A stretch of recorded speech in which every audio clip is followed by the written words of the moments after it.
পানামার এক ছোট দ্বীপে চলছিল এক নিঃশব্দ গবেষণা। বিজ্ঞানীরা ক্যাপুচিন বানরের পাথর ব্যবহার করে খাবার ভাঙার অভিনব কৌশল নিয়ে গবেষণা করছিলেন।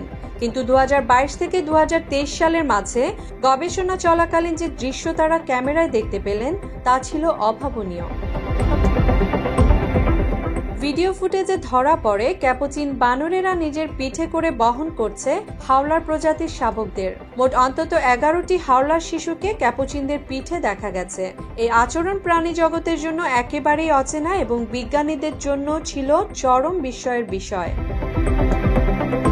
জার্মানির Max Planck Institute of Animal বিহেভিয়ারের গবেষকরা এবং স্মিথসোনিয়ান ট্রপিক্যাল রিসার্চ ইনস্টিটিউটের সহ গবেষকরা দ্বীপজুড়ে 80টির বেশি ক্যামেরা স্থাপন করেছিলেন মূলত ক্যাপুচিনদের পাথর ব্যবহার শেখার রেকর্ড করতে। কিন্তু ক্যামেরায় হঠাৎ হাওলার শিশুর আবির্ভাব সবকিছু বদলে দিল। ভিডিওতে দেখা যায় ক্যাপুচিনরা পাথরের হাতুড়ির মতো শব্দ করছে এবং সেই সময় তাদের পিঠে ছোট হাওলাররা বসে আছে। তবে কিভাবে বা কোথা থেকে এই শিশুগুলোকে তারা নিয়ে এসেছে তা ধরা পড়েনি, কারণ হাওলার বানরেরা সাধারণত গাছের উঁচু ডালে থাকে আর ক্যামেরাগুলোর দেখা সীমাবদ্ধ ছিল মাটির কাছাকাছি অঞ্চলে। অধিকাংশ ক্ষেত্রেই শিশুগুলোর মৃত্যু হয়েছে, সম্ভবত ক্ষুধা ও মায়ের দুধের অভাবে। হাওলার শিশুরা সাধারণত কয়েক মাস বয়স পর্যন্ত মাতৃদুগ্ধ পান করে আর এ বয়সেই তারা মায়ের শরীরেই থাকে। কিছু ভিডিওতে দেখা যায় মৃত শিশুদেরও তরুণ ক্যাপুচিনরা বহন করে চলেছে, যেটা আরো বিস্ময়কর। প্রাণী জগতে এমন দৃষ্টান্ত বিরল নয়। গরিলা থেকে শুরু করে তিমি পর্যন্ত অনেক প্রজাতি নিজেদের মৃত সন্তানকে বহন করে। তবে এখানে সমস্যা হলো এরা নিজেদের সন্তান নয়, অন্য প্রজাতির শিশুকে অপহরণ করে বয়ে বেড়াচ্ছে এবং এমন আচরণের কারণ এখনো স্পষ্টও নয়। There's a lot of free time. There's potentially a lot of ecological need to figure out how to make a living as a castaway. বিজ্ঞানীরা বলছেন ক্যাপুচিনরা হাওলার শাবকদের প্রতি কোনো হিংস্র আচরণ করেনি এবং খেয়েও ফেলেনি, তাই খাদ্য সংগ্রহের উদ্দেশ্যে এখানে খাটে না। বরং ধারণা করা হচ্ছে প্রথম শিশু অপহরণকারী ক্যাপুচিনটি হয়তো মাতৃত্ব বা পিতৃত্ব বোধে বিভ্রান্ত হয়ে শিশুর প্রতি যত্নশীল আচরণ দেখিয়েছিল।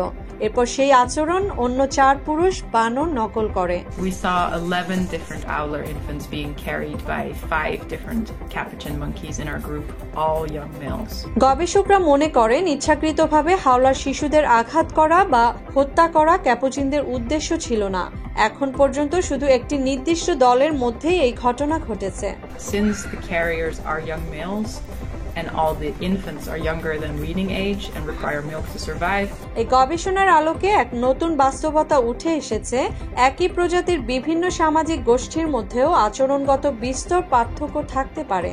ফ্রান্সের CNRS ইনস্টিটিউট ফর কগনিটিভ সায়েন্সের প্রাইমেট বিশেষজ্ঞ ক্যাথারিন ক্রকফোর্ড, যিনি গবেষণায় সরাসরি যুক্ত নন, তিনিও বিষয়টিকে ব্যতিক্রমী ও অত্যন্ত তাৎপর্যপূর্ণ বলে মনে করেন। I was very surprised by this finding. It was really unusual behavior to see. মাত্র 30% টাকায় জমির মালিক হয়ে নতুন বাংলাদেশের গড়ে তোলার স্বপ্ন দেখা বাংলা বসতি। প্রাণী আচরণ বিজ্ঞানীদের জন্য এটি একটি নতুন ধাঁধা। একদিকে অপেত্য স্নেহের সম্ভাবনা, অন্যদিকে অনভিপ্রেত মৃত্যুর কারণ পরিণত, সব মিলে এক অদ্ভুত মনস্তাত্ত্বিক ও আচরণগত গাথা। পানামার জঙ্গল যেন এভাবেই জানিয়ে দিল প্রকৃতি এখনো সম্পূর্ণভাবে উন্মোচিত হয়নি। যত দেখি ততই অজানা রয়ে যায় তার রহস্য। মুসলিমা জাহান মিতু, বাংলা এডিশন।